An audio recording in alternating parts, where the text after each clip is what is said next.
আসসালামু আলাইকুম প্রিয় দর্শক, অন্য মঞ্চ অনুষ্ঠানে আপনাদেরকে স্বাগত জানাচ্ছি। জয় বাংলা স্লোগান দিতে দিতে তারা সেখানে আমাদের প্রিয় গান, মাটি ও মানুষের গান, বাংলার গান, আমার সোনার বাংলা, আমি তোমায় ভালোবাসি, তারা জাতীয় সঙ্গীত গেয়েছেন এবং জাতীয় সঙ্গীত অনুষ্ঠানে সেখানে বৃষ্টি বিঘ্নিত হয়েছিল। আমি অনেকবার বলেছি, আবারও বলছি, বঙ্গবন্ধু শেখ মুজিবুর রহমান, জয় বাংলা, এই দুইটা জিনিস বাংলাদেশ যতদিন বেঁচে থাকবে ততদিন কেউ একেবারে কফিনে ভরে ফেলতে পারবে না, কেউ কবর দিয়ে ফেলতে পারবে না, নিশ্চিহ্ন করা তো দূরের কথা। এবং যত বাধা এসেছে তত বাধাতেই, মানে ইউনূস সরকারের যে বাধা, রিপিট করি, শেখ হাসিনার মুক্তিযুদ্ধ, শেখ হাসিনার সরকারের, শেখ হাসিনার বললে হয়তো ভুল হবে ব্যক্তি হিসেবে বললে, বিএনপিতে এখনো যথেষ্ট পরিমাণ মুক্তিযোদ্ধা আছেন, মুক্তিযুদ্ধপন্থী আছেন। আমি আজকেও কথা বলেছি, দু একদিনের মধ্যে আপনারা শোতেও দেখবেন বিএনপির মানুষজনকে, যেরকম ক্যামেরায় বলেন এরকম অন্তরে পালন করেন সেরকম আছে। সুতরাং সবাইকে জয় বাংলা এবং বঙ্গবন্ধু এইটা মানতেই হবে। সেটা আবার প্রমাণ হয়ে গেছে একেবারে 25শে মার্চ সন্ধ্যায়, স্বাধীনতা দিবসের শুরু হওয়ার আর কিছুক্ষণ আগে বাংলাদেশে জাতীয় শহীদ মিনারে কিছু মানুষ, এবং বলতে পারেন গত 2 বছরের মধ্যে সবচেয়ে ব্যতিক্রমী জমায়েত, এটাও ইউনূস সরকার করতে দেয়নি। এবং ইউনূস সরকার ক্ষমতায় থাকলে পরে এটা করতে পারতো কিনা আমার সন্দেহ আছে। জমায়েত হয়েছিলেন বাংলাদেশের অন্যতম সাংস্কৃতিক ব্যক্তিত্ব কামাল পাশা চৌধুরীর নেতৃত্বে, এবং সেখানে আরো বেশ কয়েকজন, আমি সবার নাম বলছি না, সেই কাল আমি বিস্তারিত আয়োজকদের সকলের নাম বলবো। এবং সেখানে বাংলাদেশের বেশ কয়েকজন বীর মুক্তিযোদ্ধা উপস্থিত ছিলেন। তারা প্রথমে একটা ব্যানার নিয়েছেন, সেই ব্যানারটিতে লেখা ছিল মার্চ 71 স্মরণে সম্মিলিত আয়োজন 2026 আলোর মিছিল, 25 মার্চ 2026 সন্ধ্যা 7:30 কেন্দ্রীয় শহীদ মিনার থেকে জগন্নাথ হল গণকবর, in memory of the genocide in 1971। সেখানে একেবারে ফেলনার মতো জমায়েত না, ওই চোরের মতন বা ঝটিকা মিছিলের মতন আওয়ামী লীগ ছাত্রলীগ যা করে সেরকম না। এবং তারা বীর দর্পে শহীদ মিনারে সে অনুষ্ঠান আয়োজন করেছেন। সেখান থেকে তারা জয় বাংলা স্লোগান দিয়েছেন। জয় বাংলা স্লোগান দিতে দিতে তারা সেখানে আমাদের প্রিয় গান, মাটি ও মানুষের গান, বাংলার গান, আমার সোনার বাংলা, আমি তোমায় ভালোবাসি, তারা জাতীয় সঙ্গীত গেয়েছেন এবং জাতীয় সঙ্গীত অনুষ্ঠান সেখানে বৃষ্টি বিঘ্নিত হয়েছিল অনুষ্ঠান। এবং জাতীয় সঙ্গীত শেষে তাদের হাতে আরো একটি ব্যানার, জাতীয় সঙ্গীত শেষে না, তার ইতিমধ্যেই তাদের হাতে আরো একটি ব্যানার ছিল। সেই ব্যানারটিও ছিল আমাদের মুক্তিযুদ্ধের সময়কার ছবি সম্বলিত আঁকা ছবি দিয়ে। সেইটিতে লেখা ছিল জয় বাংলা, 25শে মার্চ কালরাত্রি গণহত্যা, সেসবের মধ্যে দিয়ে, এবং শিল্পীর তুলিতে ফুটিয়ে তোলা হয়েছে আমাদের 25শে মার্চের সেই কালরাত্রির বিভৎসতা। এবং সেগুলো নিয়ে বেশ উল্লেখযোগ্য সংখ্যক জমায়েত জাতীয় শহীদ মিনার প্রকম্পিত করেছেন।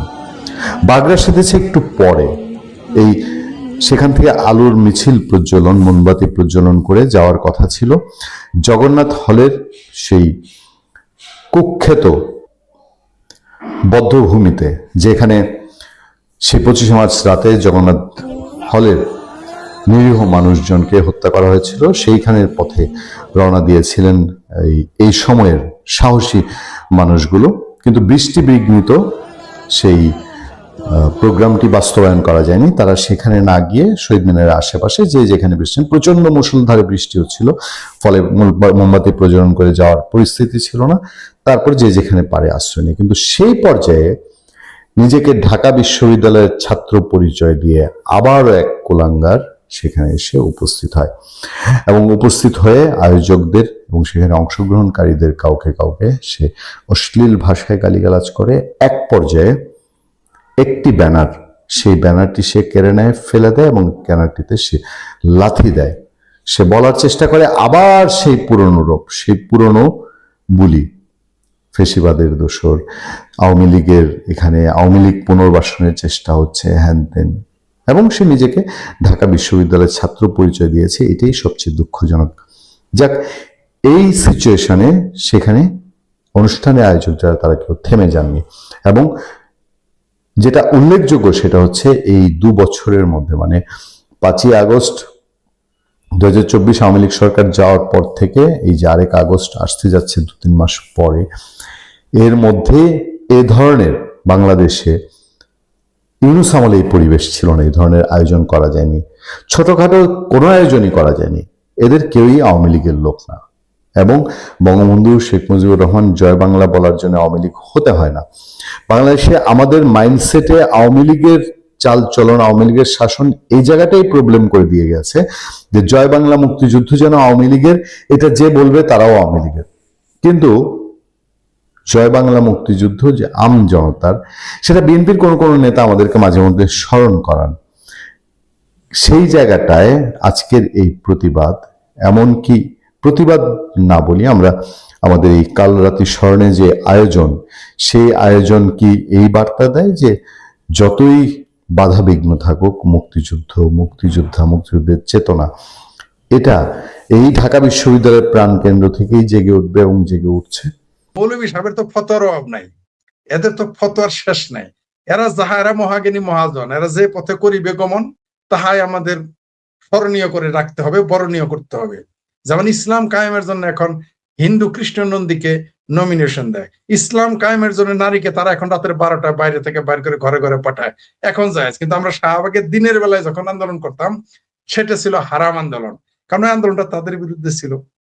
এখন জামাতেরা স্মৃতিসৌধে যাবে, কত কত জায়গাতেই যাবে, এরা সব জায়গায় যেতে পারে, এদের পক্ষে কোথায় যাবেন না তারা। এরা ক্ষমতার সাথে, পৃথিবীতে জামাতের সাথে বড় মুনাফেক বা ভণ্ড বা হিপোক্রেট তো আর কোনো ব্যক্তি বা প্রতিষ্ঠান বা দল নাই, এদের পক্ষে সবকিছুই সম্ভব। তো আমার হাসি আসতেছে যে তারা সেই স্মৃতিসৌধে যাচ্ছে যেটা তারা বিরোধিতা করেছিল, এটাও এক হিসেবে তাদের পরাজয়, সেইখানে তাদের দাঁড়াতে হচ্ছে, এটাও তাদের জন্য পরাজয়। মজার বিষয় হলো, আজকে আমি আরেকে একজন ভিডিও পাঠাইছে, সেটা হলো যে 1.5 ফুট একটা নাকি 36 ইঞ্চি একটা মৌলবী আছে, মানে 35 বছরের যে শিশু বক্তা মেদানি না ফেদানি কি যেন, রবিকুল মেদানি না ফেদানি, সে দেখি ভিডিওতে বলতেছে সে নাকি কই থেকে কই যাইতেছে, বললো নেত্রকোনা থেকে নাকি ঢাকা যাইতেছে না কোথায় যাইতেছে, কোথাও তেল নাই। যে মন্ত্রী সাহেব এগুলো কি বলে, দেখেন আমরা বললে তো হয়ে যাবো শেখ হাসিনার দোসর, আমাদের বলতে হবে তেল আছে। তো যে মৌলানা পেদানি সাদানির এই তো বলতেছে যে তেল নাই, মৌলভী সাহেবেরাও বলতেছে তেল নাই, লোকজনও বলতেছে তেল নাই, কিন্তু মন্ত্রী দেখলাম আজকে নাকি কালকে হুমকিও দিয়েছে, কে বলে তেল নাই আমার কাছে পাঠায় দেন। ঠিকই বলছে, তেল তো মন্ত্রীদের মুখে তো তেলের অভাব নাই, মন্ত্রীদের মুখে তো তেলের অভাব নাই, তাই তারা ওটা বলতেই পারে। তবে বলে দেয়, বিএনপি গিয়ার আগে খেয়েছিল সার আর বিদ্যুতে, এইবার খাবে এই যে তেলে। বিএনপির কপালে খুব শনি আছে বললে আমার মনে হচ্ছে। এখন ভারত কোন রকম ভাবে যদি একটু পিছলে যায়, যদি ভারত একটু পাশ কেটে যায়, তাহলে এই সরকারের কপালে খুবই শনি আছে। আবার আরেক মন্ত্রী নাকি বলেছে যে 1 মাস গাড়ি না চালালে কি হবে, একটু হাঁটতে পারেন না। আবার আরেক, মানে এক এক মন্ত্রী এখন এক এক কথা, কবে না জানে। এরা বলে ভাত না খায় থাকলে কি হয়, রোজার দিনে কি রোজা ছিলেন না, এটাও বলে ফেলতে পারে। তারপরে এও বলে ফেলতে পারে যে সুদানের মানুষ কি না খায় থাকে না, আফ্রিকার জঙ্গলে কি মানুষ থাকে না, বিল্ডিং এ যদি কারেন্ট না থাকে, গ্যাস না থাকে, কবো আফ্রিকার জঙ্গলে কি মানুষ থাকে না। যুক্তির তো এদের অভাব নাই, কারণ যখন যারা ক্ষমতায় থাকেন তারা হয়ে যান মহাজ্ঞানী মহাজন। তারা যে পথে করিবেন গমন, আমাদের তাদের পিছে পিছে যেতে হবে, তাদের কথাই আমাদের শুনতে হবে, কারণ আমরা তো বাধ্য। আমরা না আদালতে যেতে পারি, না কথা বলতে পারি, না লিখতে পারি তাদের বিরুদ্ধে। এখন সবচেয়ে মজার বিষয় হইলো যে আন্দোলনের মাঠে কিন্তু কেউ নাই, কিন্তু কে নেতা হবে, কে খেতা হবে তা নিয়ে আলোচনা শুনতেছি। নেতৃত্বের পরিবর্তন দরকার, কোনো সন্দেহ নাই, ন্যাচারালি এটা দরকার। তাদের সরকারের উচ্ছেদ ঘটেছে, পতন ঘটেছে, শুধু এই কারণে নয়, স্বাভাবিকভাবে নেতৃত্বের পরিবর্তন দরকার। নেতৃত্বের পরিবর্তন আনলে কাজে গতি বাড়ে। কিন্তু এই মুহূর্তে নেতৃত্বের যদি সারা দেশে পরিবর্তন আনে, আমি ব্যক্তিগতভাবে মনে করি এটা আওয়ামী লীগের লোকসান হবে, আওয়ামী লীগ বিপদে পড়বে, ক্ষতিগ্রস্ত হবে, আভ্যন্তরীণ কোন্দলের সৃষ্টি হবে। যারা পদের আশা করে বসে আছে, মনে করেন আমাকে যদি এখন জামালপুরের নেতা বানায় দেয়, কথার কথা যদি আমাকে বানিয়ে দেয়, জামালপুরের কমিটি স্থবির হয়ে যাবে, বলবে যে কোথাকার কোন বৈরাগী 2 দিনে বৈরাগী কই থেকে আসছে, বলবে এটাকে আমাকে, যারা তো কোনোদিন মাঠে দেখি নাই আমরা, ওর নেতৃত্ব কেন মানব, এরকম হবে। আবার আওয়ামী লীগের ভিতরে তো গেল আমার কথা, ঠিক আছে, কথার কথা বললাম, যে কেন বললাম, অনেকের নাম আমরা এরকম দেখছি, যারা আওয়ামী লীগ করে না, পদে নাই, তাদের নামও দেখলাম আসছে। এমনকি আমার পছন্দের একজন আছে, ইন্দিরার নামও আসছে। আমি হাসলাম, ইন্দিরা কোনোদিন আওয়ামী লীগের নেতৃত্বে আসবে না। আমি তাকে ব্যক্তিগতভাবে যতটুকু বুঝি, তাকে নেতৃত্ব দিলেও সে নিবে না। যদি তার নাম চলে আসছে, দেখলাম যে মানে অনেকটা ট্রল করেছে, তারা তার নামও লিখেছে, আমি দেখেছি। সে নেতৃত্বে যাবে না, কারণ নেতৃত্বের মানুষ যেমন আমি কোনোদিনই নেতৃত্ব নিতে পারবো না, আমরা নেতৃত্বের উপযোগী না, আমাদের কাজ আলাদা। যেমন আপনাকেও যদি মনে করি আওয়ামী লীগ নেতৃত্ব দেয়, কথার কথা দায়িত্ব দিল, আপনি এটা ফেল করবেন, কারণ আপনার জগৎ আলাদা, আপনার অভিজ্ঞতা, আপনার মেধা, আপনার যোগ্যতা, আপনার প্রজ্ঞা ভিন্ন দিকের, আপনাকে ওই জায়গায় দিতে হবে যদি দেয়, কথার কথা। আমারও বেলাও তাই। কিন্তু আওয়ামী লীগের ভিতরেও যদি এখন নেতৃত্বের রিসাফল করে, তারা নতুন করে চেঞ্জ আনতে চায়, তাহলে এই মুহূর্তে আওয়ামী লীগের জন্য ক্ষতি হবে। মনে করেন পুরনোদের বাদ দিলেন, ধরে নিলাম আপনি পুরনোদের বাদ দিলেন, ধরে নিলাম আপনি ওবায়দুল কাদের সাহেবকে বাদ দিলেন বা তাকেও অবসরে দিলেন, ধরে নিলাম হাসান মাহমুদকে অবসরে দিলেন, ধরে নিলাম এরকম আরো যারা আছে, মির্জা আজমকে অবসরে দিলেন, বা নাসির শামীম ওসমানকে অবসরে দিলেন, কথার কথা। তাহলে কি হবে? তার যে একটা বলয় আছে, এটা কাজ করবে না, নিষ্ক্রিয় হয়ে যাবে। কারণ আমাদের বাংলাদেশে কিন্তু একটা মারাত্মক বদগুণ আছে, সেটা হলো নেতা, তার ব্যক্তিগত পছন্দের নেতা না থাকলে সে সক্রিয় হয় না। এটাও একটা সমস্যা, এই দেশে সব দলেরই এই সমস্যা। বিএনপির ওই সমস্যা, আওয়ামী লীগের ওই সমস্যা, জাতীয় পার্টির ওই সমস্যা, বাংলাদেশে এই সমস্যাগুলো আছে। ইভেন বামপন্থী যারা মেধাবী মেধা রাজনীতি করে, তাদের মধ্যে এই সমস্যা আছে, বরং তাদের আরো বেশি আছে। তো বিএনপি যদি, আওয়ামী লীগ যদি এই মুহূর্তে দেখেন, আপনি বিএনপি তো সাহস পাচ্ছে না স্থানীয় নির্বাচনে যাইতে। কেন? তারা এখন ক্ষমতা, কারণ জানে স্থানীয় নির্বাচনে ঘোষণা দিলেই উপদলীয় কোন্দল শুরু হয়ে যাবে। এই ভয়ে তারা প্রশাসক নিয়োগ করতেছে। এই কারণেই তো তারা ইলেকশন দিবে না, তাই না? আর কোন কি কারণ? ক্ষমতা ইলেকশন কেন দিচ্ছে না? কারণ তারা জানে এই মুহূর্তে ইলেকশন দেওয়া মানেই নিজের দলের মধ্যে খুনোখুনি, হানাহানি, দলীয় উপদলীয় কোন্দল সংঘর্ষ শুরু হয়ে যাবে। সে কারণে ভয় করে। তেমনি আওয়ামী লীগ যদি এই মুহূর্তে, এমনি আওয়ামী লীগের এই মুহূর্তে বিপর্যয়ের সময়, এই মুহূর্তে হয়তো আমার দৃষ্টিতে তারা মুখপাত্র রাখতে পারে, যে এরা হচ্ছে মুখপাত্র, এরা কথা বলবে, স্পোক্স পারসন, স্পোক্সম্যান বানাবে। সেটা একজন হইতে পারে, দুইজন হইতে পারে, 10 জন হইতে পারে, 20 জন হইতে পারে, স্পোক্স পারসন দিতে পারে নেতৃত্বের। আমি মনে করি এই মুহূর্তে যদি পরিবর্তন ঘটায়, তাহলে আওয়ামী লীগ পিছিয়ে যাবে 1-2 বছর। এটা আমার ধারণা, এটা আমার ব্যক্তিগত রাজনৈতিক মাঠে ময়দানে কাজ করেছি, তো দেখেছি, বিভিন্ন সংগঠনের কার্যক্রম দেখেছি, আমরা নিজেরাও তো রাজনীতির একটা সংগঠনে ছিলাম, আমরা দেখেছি কি কি ঘটে। তো এটা আওয়ামী লীগের জন্য বিপর্যয় হবে। আমি মনে করি এই কমিটি যেগুলো আপনি, আর আমার ধারণা যে এটা হয়তো আওয়ামী লীগ ভিতরে কোনো পরিকল্পনা নিয়েছে, কিছু পরিবর্তন আনবে, হয়তো কিছু পরিবর্তন করবে। তো এগুলো শুনে হয়তো কেউ ভয়ে এগুলো করতে পারে, বা অতি উৎসাহী হয়ে বলতে পারে, বিভিন্ন কারণে এটা তারা বলতে পারে। তবে এই মুহূর্তে আওয়ামী লীগের, আমি মনে করি রিসাফল না করে, নেতৃত্বে পরিবর্তন না এনে তাদের স্পোক্স পারসন নিয়োগ দেওয়া উচিত, যারা নেতা নয়, কিন্তু এরা এই মুহূর্তে আওয়ামী লীগের মুখপাত্র হিসেবে বিবেচিত হবে। এইরকম 10 জন, 20 জন বা 100 জনের একটা কমিটি বা 101 জনের কমিটি করতে পারে, বা এত করলে আবার অতি সন্ন্যাসীতে গাজা নষ্ট হয়ে যেতে পারে, কিছু কমাতে পারে। আর যদি বিজ্ঞ মনে করে, তাহলে মনে হয় 100, কারণ আওয়ামী লীগ যত বড় দল, 100 জন করলে খুব একটা ভুল হবে না। তারা একটা স্পোক্স পারসন কমিটি করতে পারে মুখপাত্র হিসেবে, মানে একক নয়। যেমন আমরা গণজাগরণ মঞ্চ করেছি, ইমরান খান ছিলেন, ইমরান সরকার ছিলেন আমাদের, এই সরকার ছিলেন আমাদের মুখপাত্র। ওরকম একটা মুখপাত্র তারা বানাইতে পারে, 1 জন, 2 জন, 10 জন, 20 জন, 100 জন, এটা করতে পারে। এই মুহূর্তে দলীয় রিসাফল দিলে আওয়ামী লীগ বিপদে পড়ে যাবে। এটার সুবিধা পেয়ে যাবে, মানে এটা সুবিধা পেয়ে যাবে বিএনপি এবং জামাত, আর আমার ভাবির পোলারা সুবিধাটা এটা আমার ব্যক্তিগত অভিমত। গত সোমবার রাতে গ্রেপ্তার হয়েছে 111-এর অন্যতম কুশীল লেফটেন্যান্ট জেনারেল অবসরপ্রাপ্ত মাসিদ উদ্দিন চৌধুরী। গতকাল বুধবার রাতে মিরপুর থেকে গ্রেপ্তার হয়েছে ডিজিএফআই এর সাবেক মহাপরিচালক লেফটেন্যান্ট জেনারেল অবসরপ্রাপ্ত মামুন খালেদ। মাত্র দুদিনের মাথায় দুজন গুরুত্বপূর্ণ সাবেক সামরিক কর্মকর্তার গ্রেপ্তারের প্রেক্ষিতে এখন একটি প্রশ্ন উঠেছে, এরপরে তাহলে কার পালা?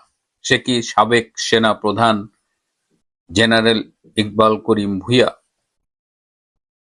রাজনীতির এই খেলাটা, এই যে সাবেক সেনা প্রধানদের গ্রেপ্তার, এটা কিন্তু আমরা অনেকেই ধারণা করতে পারিনি। বিশেষ করে তারেক রহমান যখন একটা ধারণা দিয়েছিলেন যে তিনি কোনো প্রতিহিংসার রাজনীতিতে বিশ্বাস করেন না, এবং তিনি একজন সাবেক সেনা কর্মকর্তা মেজর জেনারেল রুমির কাছে তার কৃতকর্মের জন্য দুঃখ প্রকাশও করেছিলেন। কিন্তু এই দুটো গ্রেপ্তারের পরে এই আলোচনাটা এখন নতুন ভাবে আসছে। কি অপরাধ ছিল লেফটেন্যান্ট জেনারেল অবসরপ্রাপ্ত মাসুদউদ্দিন চৌধুরী, সেটি নিয়ে আমি আপনাদের সাথে আগেই কথা বলেছি। এখন লেফটেন্যান্ট জেনারেল অবসরপ্রাপ্ত মামুন খালেদের কি অপরাধ? তিনি এই 111 সরকারের সময়ে তিনিও একজন গুরুত্বপূর্ণ সামরিক কর্মকর্তা ছিলেন এবং তিনি 2008-এর শেষ দিকে কাউন্টার ইন্টেলিজেন্স ব্যুরো ডিজিএফআই এর একটা অংশ তার পরিচালক হিসেবে দায়িত্ব পালন করেছেন। এছাড়া তিনি জলসিঁড়ি প্রকল্প আর্মি অফিসারদের জন্য একটা খুব দৃষ্টিনন্দন একটা হাউজিং প্লট করা হয়েছে, বিশাল প্রজেক্ট করা হয়েছে, সেই প্রজেক্টের সাথেও তিনি জড়িত ছিলেন। তার বিরুদ্ধে দুর্নীতির তদন্ত চলছিল। গত বছরের মে মাসে তার এবং তার স্ত্রীর বিদেশ যাত্রার উপরে নিষেধাজ্ঞা জারি করা হয়েছিল এবং তাকে গ্রেপ্তার করা হয়েছে মিরপুর থেকে, তার বাসা থেকে না। লেফটেন্যান্ট জেনারেল মাসুদউদ্দিন চৌধুরীকে যেমন বারিধারা ডিওএইচএস এর বাসা থেকে গ্রেপ্তার করা হয়েছে, তাকে করা হয়েছে বাসার বাইরে অন্য জায়গা থেকে। তো এখন যেটা শুরুতে বললাম যে এর পরে কি তাহলে সাবেক সেনাপ্রধান ইকবাল করিম ভূঁইয়া, আমি যখন ইকবাল করিম ভূঁইয়া নামটি বললাম আপনি তখন হয়তো ভাবছেন যে তা কি করে হয়। এই লোকটাকে জুলাই আগস্টে লাল বিপ্লবী হিসেবে দেখা গেছে। হ্যাঁ, তিনি রাওয়ায় প্রাক্তন সামরিক কর্মকর্তাদের নিয়ে মিটিং করেছেন, তিনি রাজপথে নেমেছেন, তিনি শেখ হাসিনার সরকারের পতনের জন্য আন্দোলন করেছেন, অন্তর্বর্তীকালীন সরকারের প্রধান হবার জন্য তিনি চেষ্টা করেছেন। তো ইকবাল করিম ভূঁইয়ার জুলাই আগস্টের ভূমিকা 2024 সালের, তার সাথে তার অতীতে বিশেষ করে সেনা প্রধান হিসেবে কিংবা তারও আগে তিনি কোয়ার্টার মাস্টার জেনারেল হিসেবে যখন দায়িত্ব পালন করছিলেন, লেফটেন্যান্ট জেনারেল ছিলেন, সেই বিষয়গুলো আপনি কিন্তু মেলাতে পারবেন না। এই ইকবাল করিম ভূঁইয়া সেই নাটের গুরু যে খালেদা জিয়াকে ক্যান্টনমেন্টে বাসভবন থেকে বের করার ব্যাপারে মূল ভূমিকা পালন করেছিল। জেনারেল জিয়াউর রহমান যে বাড়িটাতে ক্যান্টনমেন্টে থাকতেন, এটা ছিল একটা এ গ্রেডের প্রপার্টি। সেনা আইন অনুযায়ী কোনো এ গ্রেডের প্রপার্টি কাউকে দান করা যায় না। কিন্তু আপনারা জানেন যে একটা বিশেষ পরিস্থিতিতে জেনারেল এরশাদ এটি দান করেছিলেন জেনারেল জিয়ার স্ত্রী এবং পরিবারকে। তাহলে এই ইকবাল করিম ভূঁইয়া সেটা পয়েন্ট আউট করে বলেছেন, যেহেতু এ গ্রেডের প্রপার্টি হ্যান্ড ওভার করা যায় না, কাউকে দেওয়া যায় না, so it was illegal. So কাগজে কলমে তাকে দেখে তাদের উচ্ছেদ করা হয়েছে, পরবর্তীতে বাড়িটা ভাঙা হয়েছে। কি করা যেত, যেটা করা হয়নি, আমি আলাপ করে জেনেছি যে প্রথমে এই এ গ্রেডের প্রপার্টিটাকে ডিগ্রেড করে ডাউনগ্রেড করে এটাকে বি গ্রেডের প্রপার্টি করা যেত এবং বি গ্রেডের প্রপার্টি করে তখন এইটা বেগম জিয়াকে দেওয়া যেত। কিন্তু যেহেতু দেওয়া হয়নি, যেহেতু দেওয়ার সময় একটা আইনের ব্যত্যয় ঘটেছিল, সেই সময় কোয়ার্টার মাস্টার জেনারেল হিসেবে দায়িত্ব পালনরত এই লেফটেন্যান্ট জেনারেল ইকবাল করিম ভূঁইয়া তখন সেটি পয়েন্ট আউট করেন এবং পরবর্তীতে বেগম জিয়ার উচ্ছেদ, বাড়ি ভাঙা সবকিছুতে তিনি মুখ্য ভূমিকা পালন করেন।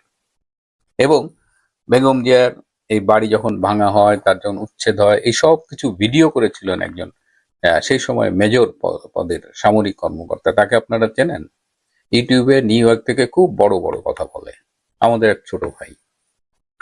সে নিজে এই বাড়ি ভাঙার এই কাজগুলোতে ভিডিওর দায়িত্ব পালন করছিল। তো এই ইকবাল করিম ভূঁইয়া আওয়ামী লীগ আমলে এত বেশি বেনিফিট নিয়েছেন এবং অনেকে বলে এই যে জিয়াউর রহমানের বাড়ি ভাঙা, তাদের উচ্ছেদ করা, এর প্রধান পুরস্কার হিসেবে তিনি সেনা প্রধানের পদও পেয়েছিলেন। তিনি কিন্তু একটা 2 বছরের লং কোর্স করা আর্মি অফিসার না, তিনি 9 মাসের একটা শর্ট কোর্স করা লোক, যিনি সেনা প্রধান হয়েছিলেন। তিনি আওয়ামী লীগ সরকারের কাছ থেকে 250 মেগাওয়াটের একটা বিদ্যুৎ প্ল্যান্ট নিয়েছিলেন, যেটা মালয়েশিয়ার সাথে জয়েন্ট ভেঞ্চার করেছিলেন এবং পরবর্তীতে নিজের অংশটা বিক্রি করে মিলিয়ন মিলিয়ন ডলার তিনি আর্ন করেছেন। তার ডিওএইচএস এ একটা বাড়ি, সম্ভবত মহাকালীতে তার একটা বাড়ি, জায়গায় বাড়ি করেছেন। সেই বাড়ি করতে গিয়ে যদি প্ল্যান মানেননি, যে নিয়ম কানুন সবকিছুর ব্যত্যয় করেছে ব্যক্তিগত ক্ষমতা দেখি। তিনি 2009 সালের ডিসেম্বরে জলসিঁড়ি আবাসিক প্রকল্প, যেটার কথা বলছিলাম, সেটা চেয়ারম্যান নির্বাচিত হন এবং 2010 সালের 23শে অক্টোবর এই জলসিঁড়ি প্রজেক্টে অনেকের কাছ থেকে জমি জোর করে নেওয়া হয়েছে, নামমাত্র টাকায় নেওয়া হয়েছে। তো গ্রামবাসীরা দলবদ্ধ হয়ে তারা এটার প্রতিবাদ জানিয়েছিল, তারা এই জমি জলসিঁড়ি প্রজেক্টে দিতে চায়নি। তখন সেনা ক্যাম্প থেকে গুলি করা হয়েছিল এবং সেখানে প্রচুর লোক হতাহত হয়েছিল। কিন্তু সেখানে এই তখন ডিজিএফআই দিয়ে ভয়ভীতি দেখিয়ে টাকা দিয়ে এই হত্যা মামলা করতে দেওয়া হয়নি। গ্রামবাসীকে তাদের অধিকার থেকে বঞ্চিত করা হয়েছিল এবং শক্তি দেখিয়ে তাদের আইনি যে অধিকার সেটিও তাদের রক্ষা করা যায়নি। তো এই হলো ইকবাল করিম ভূঁইয়া, শেখ হাসিনা সরকারের অন্যতম বেনিফিশিয়ারি। পরবর্তীতে তিনি ভুল বদলেছেন এবং নিজেকে বাঁচানোর জন্য তিনি অনেক কাহিনী করেছেন।